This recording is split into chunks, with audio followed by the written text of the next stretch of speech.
আমার নাম মায়া। আমার বিয়েটা হয়েছিল শুক্লপক্ষে, ঠিক অমাবস্যা শেষ হবার পরপরই। আর এই শুক্লপক্ষের অজুহাত দিয়েই আমার শাশুড়ি আমার আর আমার স্বামীর সাথে যে আচরণ করেছিলেন তা শুনলে আপনারা অবাক না হয়ে পারবেন না। আমাদের ফুলশয্যার রাতে তিনি আমাদের শোবার ঘরে প্রবেশ করে আমাকে ঘর থেকে বেরিয়ে যেতে বলেন এবং নিজে আমার স্বামীর সাথে ভেতরে থেকে ঘরের দরজা বন্ধ করে দেন। শ্বশুরবাড়িতে পা রাখার প্রথম দিনেই শাশুড়ির এমন অদ্ভুত আচরণে আমার মাথা ঘুরে গিয়েছিল। একটি মেয়ের মনে তার ফুলশয্যার রাত নিয়ে কতই না স্বপ্ন আর আশাবোনা থাকে, কিন্তু আমার সেই সুন্দর রাত্রিকে আমার শাশুড়ি এক নিমিষে দুঃস্বপ্নে পরিণত করেছিলেন। আমি ভেবে অবাক হচ্ছিলাম যে তিনি নিজে একজন মা হয়ে কি করে এমনটা করতে পারলেন।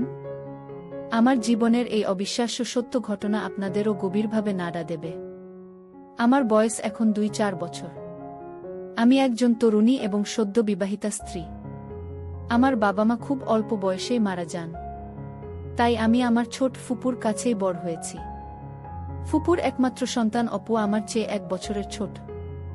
যদিও আমি ফুপুর কাছেই থাকতাম, আমার পড়াশোনাটা হোস্টেলে জীবন যাপনের মধ্য দিয়ে সম্পন্ন হয়েছে। পড়াশোনা শেষ হলে আমার ফুপু একটি ভালো ছেলে দেখে আমার বিয়ে দেন। অনেক স্বপ্ন আর প্রত্যাশা নিয়ে আমি শ্বশুরবাড়িতে এসেছিলাম। ভেবেছিলাম এখানকার সবাই আমাকে ভালোবাসা দিয়ে আপন করে নেবে, আর আমিও তাদের নিজের করে নেব। কিন্তু ভাগ্যের কি নির্মম পরিহাস, আমার সাথে সবকিছুই উল্টো হলো।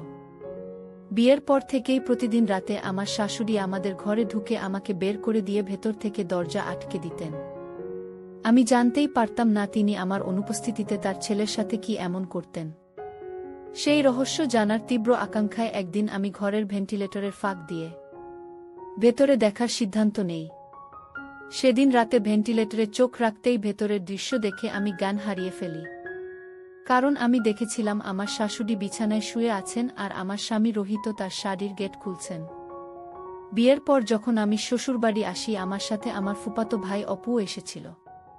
তার কলেজে ছুটি থাকায় সে কিছুদিন আমার নতুন সংসারে থাকার পরিকল্পনা করেছিল। অপু আমাকে নিজের বড় বোনের মতোই ভালোবাসত, সম্মান করত। প্রথম দিন শ্বশুরবাড়িতে এসেই আমার মনে একটা খটকা লেগেছিল। সাধারণত বিয়ের বাড়িতে একটা উৎসবের আমেজ থাকে, সুন্দর করে সাজানো গোছানো থাকে, কিন্তু আমার শ্বশুরবাড়িতে তার কোনো চিহ্নই ছিল না। বাড়িটা দেখে বোঝার উপায় ছিল না যে এখানে কোনো বিয়ের অনুষ্ঠান হয়েছে। আমি আশা করেছিলাম অন্তত ফুলশয্যার রাতে আমাদের বিছানাটা ফুল দিয়ে সাজানো থাকবে, কিন্তু সাজানো তো দূরের কথা, সেদিন রাতেই আমার শাশুড়ি এবং তার প্রতিবেশী শিলামাসি আমাকে নানাকুটু কথা শোনাতে শুরু করেন। আমি যখন জিজ্ঞেস করেছিলাম যে বাড়িটা সাজানো হয়নি কেন, উত্তরে আমার শাশুড়ি ও শিলামাসি একসাথে বলে উঠলেন, দেখো বৌমা, আমরা লোক দেখানো কাজ একদম পছন্দ করি না। এসব বাড়ি সাজিয়ে কোনো লাভ নেই। তার চেয়ে গরম তুমি এখন থেকেই সংসারের দায়িত্ব বুঝে নাও। আমি অনেকদিন সংসার সামলেছি, আর চাপ নিতে পারছি না, তাই আজ থেকেই রান্নাঘরের সব দায়িত্ব তোমার। শাশুড়ির এমন কঠোর কথা শুনে আমার স্বামী রোহিত কিছু বলার সাহস না পেলেও আমার ভাই অপু প্রতিবাদ করে বলেছিল, আন্টি, আমার দিদি তো সবেমাত্র আপনাদের বাড়ি এল, এর মধ্যেই আপনি ওকে ধমকাতে শুরু করেছেন। আর আপনাদের পারিবারিক ব্যাপারে আপনার প্রতিবেশী কেন নাক গলাচ্ছেন? এই বাড়ির নিয়ম কানুন শিখতে তো দিদির একটু সময় লাগবে, ওকে সেই সময়টা তো দিতে হবে। ও তো কোনো যন্ত্র নয়, একজন মানুষ। আমার ভাইয়ের যুক্তিসঙ্গত কথায় আমার শাশুড়ি ও শিলামাসিসি রাগে গজগজ করতে করতে ঘর থেকে বেরিয়ে গেলেন। এরপর আমি যখন আমার স্বামীর সাথে দুটো কথা বলার সুযোগ পেলাম, সে আমার মন খারাপ দেখে ভালোবেসে আমার গালে হাত রাখতেই আমাদের ঘরে আমার ননদ রীতা ঢুকে পড়ল।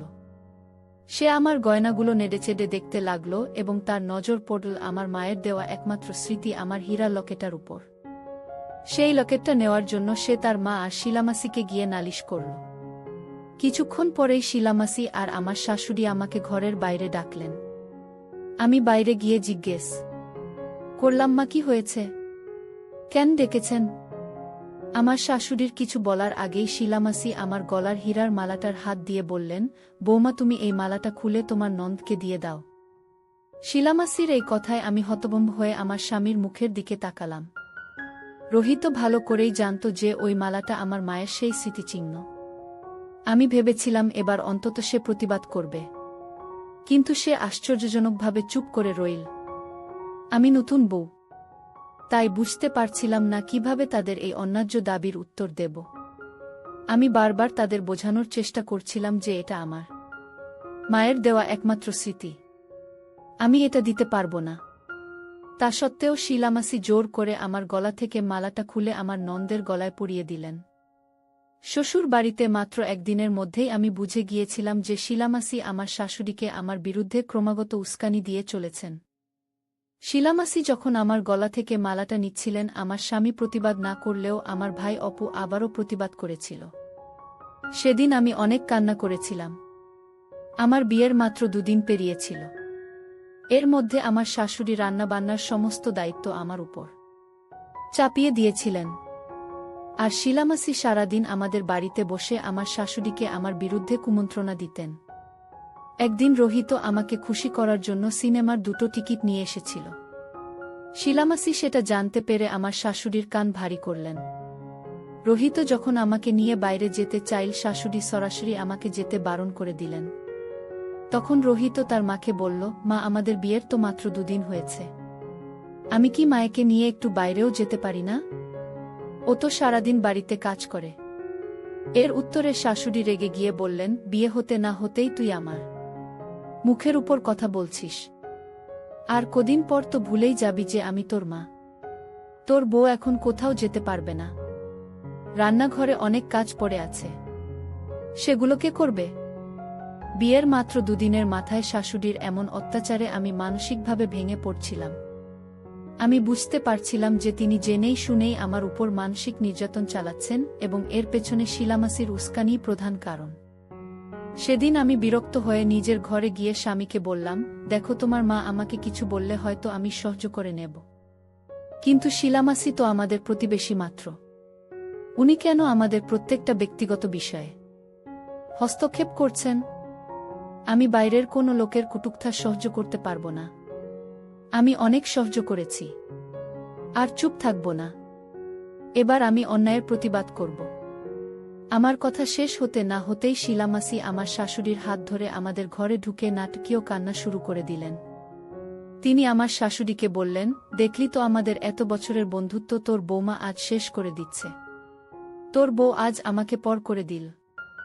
শিলামাসির চোখে জল দেখে আমার শাশুড়ি আমার উপর চিৎকার করে বললেন, বৌমা, খবরদার, শিলার ব্যাপারে আর একটাও খারাপ কথা বললে আমি ভুলে যাব যে তুমি এ বাড়ির বউ। শিলা আমার বোনের মতো। এই বাড়িতে আমার যতটা অধিকার, শিলারও ততটাই অধিকার আছে। তাই ওর ব্যাপারে কোনো বাজে কথা আমি সহ্য করব না। শিলামাসি আমার শাশুড়ির মনে এমন বিষাক্ত চিন্তাভাবনা ঢুকিয়ে দিয়েছিল যা কোনো মেয়ের পক্ষে সহ্য করা সম্ভব ছিল না।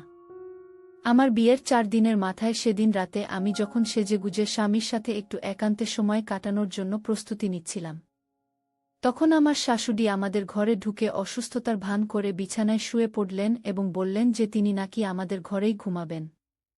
এ কথা শুনে আমার মাথায় আকাশ ভেঙে পড়ল। তিনি ঘরে ঢুকেই আমাকে আদেশ করলেন, বৌমা, এদিকে সে আমার পা টিপে দাও। আমার স্বামী রোহিত বুঝতে পেরেছিল যে তার মায়ের এই আচরণে আমি কষ্ট পাব, তাই সে আমার কিছু বলার আগেই তার মাকে বলল, মা, আমি তোমার পা টিপে দিচ্ছি। শাশুড়ি তখন ছেলেকে বললেন, তোকে পা টিপতে হবে না, তুই আমার মাথা টিপে দে। আমার মাথায় খুব যন্ত্রণা করছে।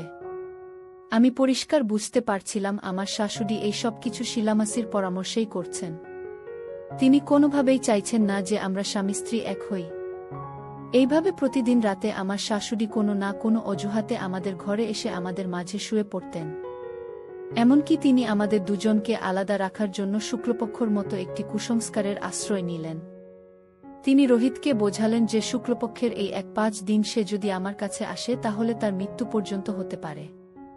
রোহিত পুরোপুরি মায়ের কথায় বিশ্বাস করে আমার থেকে দূরে থাকতে শুরু করল। আমি তাকে অনেক বোঝানোর চেষ্টা করেছিলাম যে এগুলো ভিত্তিহীন কুসংস্কার। তখন সে আমাকে উল্টো প্রশ্ন করল, তুমি কি চাও আমি মারা যাই? তার চেয়ে মা যা বলছেন সেটাই মেনে চলা ভালো। আমার স্বামী তার মায়ের প্রতি এতটাই অন্ধ ছিল যে সে বুঝতেই পারেনি তার মা শিলামাসির কথায় প্রভাবিত হয়ে আমাদের আলাদা করতে চাইছেন। এই ব্যাপারেও আমার ভাই অপুসারি ও শিলামাসির সঙ্গে তীব্র প্রতিবাদ করেছিল। কিন্তু তারা যখন সমস্ত সীমা অতিক্রম করে ফেল তখন আমার ভাই বাধ্য হয়ে তাদের পুলিশের ভয় দেখায়। আমি নতুন বউ হওয়ায় সবকিছু মুখ বুঝে সহ্য করতাম আর নির্বে কাঁদতাম। কিন্তু সেদিন আমার ভাই আমাকে বলেছিল, দিদি তুমি যদি এভাবে সবকিছু সহ্য করে চুপ থাকো তাহলে ওরা তোমার উপর আরও বেশি অত্যাচার করবে। তোমাকে শক্ত হতে হবে এবং অন্যায়ের প্রতিবাদ করতে হবে। না হলে তুমি এই বাড়িতে টিকতে পারবে না এবং তোমাকে সারা জীবন চোখের জল ফেলে কাটাতে হবে।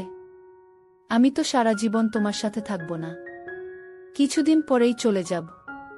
তাই বলছি তুমি আর চুপ থেকো না। ভাইয়ের কথায় আমি সাহস পেলাম এবং মনে মনে প্রতিজ্ঞা করলাম যে আমি আমার শাশুড়িকে সঠিক পথে ফিরিয়ে আনবই, কারণ আমাকে সারা জীবন এই বাড়িতেই থাকতে হবে। তাই অন্যায়ের বিরুদ্ধে আমাকে রুখে দাঁড়াতেই হবে। এরপর একদিন আমি যখন রান্না করছিলাম তখন আমার শাশুড়িও রান্নাঘরে ছিলেন। সেই সময় শিলা মাসি বাড়িতে ছিলেন না। আমি সুযোগ বুঝে শাশুড়িকে বললাম, মা আপনি শিলা মাসিকে এত ভয় পান কেন? কেন আপনি তার কথামতো চলেন? আমার তো মাঝে মাঝে মনে হয় এই বাড়ির আসল কর্তিসী। এমন কি রহস্য আছে যে আপনি তার সব কথা মেনে নিতে বাধ্য হন? আমার কথায় শাশুড়ি রেগে গিয়ে আমার দিকে কটমট করে তাকিয়ে বললেন, বৌমা তুমি এসব কি আজে বাজে কথা বলছ? আমি কেন শিলাকে ভয় পাব? ভয় তো শিলা আমাকে পাবে। আমি এমন কোনো কাজ করিনি যে কাউকে ভয় পেতে হবে। কিন্তু শিলা যা কাণ্ড করেছে তাতে তার সারা জীবন ভয় থাকা উচিত। আমি সুযোগটা কাজে লাগিয়ে জিজ্ঞেস করলাম, মা শিলা মাসি এমন কি করেছেন? আমার শাশুড়ি তখন আবেগের বশে উত্তেজিত হয়ে শিলামাসির ব্যাপারে সবকিছু বলে দিলেন। তিনি জানালেন কিভাবে শিলামাসি সম্পত্তির লোভে নিজের স্বামীকে পৃথিবী থেকে সরিয়ে দিয়েছিলেন। আমি তখন পরিষ্কার বুঝতে পারলাম যে শিলামাসি আমাদের শাশুড়ি বউয়ের মধ্যে বিবাদ লাগিয়ে রাখতে চাইতেন, যাতে আমাদের সম্পর্ক কখনো ভালো না হয়। এমনকি আমার বিয়ের কিছুদিন পরে শিলামাসি আমাকে বাড়ি থেকে বের করে দিয়ে রোহিতের দ্বিতীয় বিয়ে দেওয়ার কথাও আমার শাশুড়িকে বলেছিলেন। অন্যদিকে আমার ভাই অপু যেহেতু আমার হয়ে প্রতিবাদ করত, তাই তাকে থামানোর জন্য শিলামাসি আমার ননদ রীতাকে উস্কানি দিয়েছিলেন অপুকে প্রেমের ফাঁদে ফেলতে। আমি নিজের চোখে দেখেছিলাম সেদিন রাতে আমার ননদ একটি অশালীন পোশাক পরে আমার ভাইয়ের ঘরে প্রবেশ করে এবং নিজের রূপ দিয়ে আকৃষ্ট করে। সেই রাতে তাদের মধ্যে অনাকাঙ্ক্ষিত সবকিছুই ঘটে যায় এবং এরপর রীতা আমার ভাইকে হুমকি দেয়। সে যেন আমার কোনো ব্যাপারে আর কথা না বলে। আমি কল্পনাও করতে পারিনি যে মানুষ নিজের সামান্য স্বার্থের জন্য এতটা নিচে নামতে পারে। আমার শাশুড়ি ও ননদ এতটাই অন্ধ হয়ে গিয়েছিলেন যে তারা শিলামাসির চালাকিটা ধরতেই পারেননি। সেদিন আমার শাশুড়ি যখন শিলামাসির ব্যাপারে এত বড় সত্যিটা বলছিলেন, আমি গোপনে এসব কিছু আমার মোবাইলে রেকর্ড করে নিয়েছিলাম। তিনি জানতেনই পারেননি যে আমি আগে থেকেই রান্নাঘরে একটি ক্যামেরা লুকিয়ে রেখেছিলাম। এরপর আমি সেই ভিডিওটি একটি নতুন সিম কার্ড থেকে শিলামাসিকে পাঠাই। ভিডিওটা দেখার পর শিলামাসি সেদিন দুপুরেই রাগে অগ্নিশর্মা হয়ে আমার শাশুড়ির ঘরে ঢুকে তার সাথে তুমুল ঝগড়া শুরু করে দেন। আমি দরজার আড়ালে লুকিয়ে সবকিছু দেখছিলাম। তাদের মধ্যে তর্কাতর্কি বাড়তে থাকলে শিলামাসি আমার শাশুড়িকে হুমকি দিয়ে বলেন, তুই আমার গোপন কথা জানিস বলে আমাকে ভয় দেখাচ্ছিস। আমি যদি আমার স্বামীকে শেষ করে দিতে পারি তাহলে এই সত্যিটা ঢাকার জন্য তোকেও শেষ করে দিতে আমার এক মুহূর্ত লাগবে না। আমার শাশুড়িও রেগে গিয়ে বললেন, তোর এত সাহস হলো কি করে যে তুই আমাকে হুমকি দিচ্ছিস? শিলামাসি বললেন, আমি তো এখনো আসল সাহস দেখাইনি, এবার দেখবে আমার সাহস কাকে বলে। এই কথা বলেই তিনি আমার শাশুড়ির গলা টিপে ধরেন। শিলামাসি যখন আমার শাশুড়ির গলা টিপে ধরেছিলেন, আমি চিৎকার করে বাড়ির সবাইকে ডাকতে শুরু করি। আমার চিৎকারে বাড়ির সবাই ছুটে আসে এবং দেখে যে শিলামাসি আমার শাশুড়ির গলা টিপে ধরেছে। তখন আমার স্বামী ও ননদ ছুটে এসে শিলামাসিকে টেনে দূরে সরিয়ে দেয়া। আমি যদি সেদিন সবাইকে না ডাকতাম তাহলে হয়তো শিলামাসি আমার শাশুড়ি মেরেই ফেলত। সেদিন আমার শাশুড়ি তার ভুল বুঝতে পারলেন। তিনি শিলামাসিকে ঘাড় ধাক্কা দিয়ে বাড়ি থেকে বের করে দিলেন এবং চেতাবনী দিলেন যে সে যদি আর কোনোদিন আমাদের বাড়ির দিকে তাকায় তাহলে তাকে সোজা পুলিশের হাতে তুলে দেবেন। আমার শাশুড়ি যখন সবকিছু বুঝতে পারলেন তখন তিনি শিলামাসির গালে একটি সজোরে থাপ্পড় মেরে বলেছিলেন, আমি বোকা ছিলাম তাই তোর কথা শুনে নিজের লক্ষ্মী বউয়ের উপর এত অত্যাচার করেছি। বেরিয়ে যা আমার বাড়ি থেকে। আর কোনোদিন তোর মুখ আমাকে দেখাবি না। এই কথা বলে আমার শাশুড়ি আমাকে জড়িয়ে ধরে হাউমাউ করে কাঁদতে শুরু করেন এবং আমার কাছে তার ভুলের জন্য ক্ষমা চান। আমিও আমার শাশুড়িকে মন থেকে ক্ষমা করে দিয়েছিলাম। সেদিনের পর থেকে শিলামাসির সাথে আমাদের আর কোনো সম্পর্ক ছিল না। আমার শাশুড়ি ও ননদ দুজনেই আমার সাথে খুব ভালো ব্যবহার করতে শুরু করেন এবং আমাকে অনেক ভালোবাসতে থাকেন। এজন্যই হয়তো বড়রা বলেন প্রতিবেশীদের সাথে প্রয়োজনের অতিরিক্ত মেলামেশা করা উচিত নয়, কারণ এর পরিণাম অনেক সময় ভয়ঙ্কর হতে পারে। যে নারী সম্পত্তির লোভে নিজের স্বামীকে শেষ করে দিতে পারে সে অন্যের ভালো কিভাবে চাইবে? এই সহজ সত্যটা বুঝতে আমার শাশুড়ির অনেক দেরি হয়ে গিয়েছিল। এখন আমি আমার শ্বশুরবাড়িতে অনেক সুখে আর শান্তিতে আছি। বন্ধুরা, আজকের গল্পটি এখানেই শেষ করছি। গল্পে কোনো ভুল ত্রুটি হয়ে থাকলে ক্ষমা করে দেবেন। গল্পটি ভালো লাগলে অবশ্যই লাইক, শেয়ার এবং সাবস্ক্রাইব করতে ভুলবেন না।